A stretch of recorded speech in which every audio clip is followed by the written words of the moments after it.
বৃষ্টির সিজনে খুব জনপ্রিয় এই রান্নাটা প্রায় সবাই রান্না করেন। তো আমি যেভাবে রান্না করি চলুন দেখে নিই। মুগ ডাল নেব আধা কাপ, একটু ভেজে নেব, চুলার জালটা কমিয়ে রেখে কালারটা চেঞ্জ হলে তারপর চুলা থেকে নামিয়ে নেব।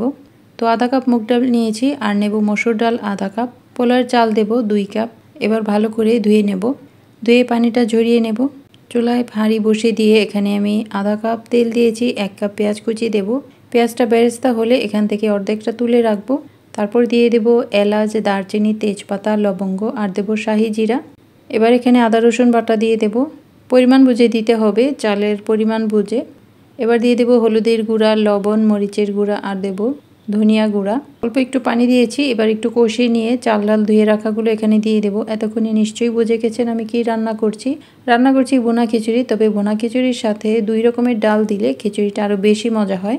মুগ ডালের সাথে যদি মসুর ডালও সাথে দেন দেখবেন যে ফ্লেভারটা অন্যরকম হয়, খেতেও আরও বেশি মজা হয়। তো চাল ডাল ভালো করে ভেজে নিতে হবে। চুলার জালটা কমিয়ে রেখে আমি 5 মিনিট ভেজেছি, সাথে 1 টেবিল চামচ ঘিও দিয়ে নিয়েছিলাম। এবার চালের পানিটা যখন শুকিয়ে একেবারে ঝরঝরে হবে তারপর চাল যতটুকু নেবেন তার ডাবল পানি দিতে হবে। তো এখানে চাল ডাল মিলিয়ে 3 কাপ আছে, আমি 6 কাপ পানি দিয়েছি।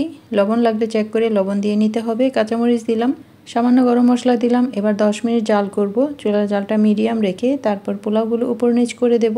10 মিনিটে এটা প্রায় সেদ্ধ হয়ে গেছে, পানিটাও শুকিয়ে গেছে। এবার দিয়ে দেব পেঁয়াজ বেরেস্তা, অল্প করে ঘি আর দেব টালা জিরা গুঁড়া। চুলাটা একেবারে কমিয়ে রেখে 5 মিনিট দমে রাখুন। তারপর চুলাটা বন্ধ করে দিয়ে আরও 5 মিনিট এভাবেই গরম চুলায় রেখে দিন। তারপর পরিবেশন করুন।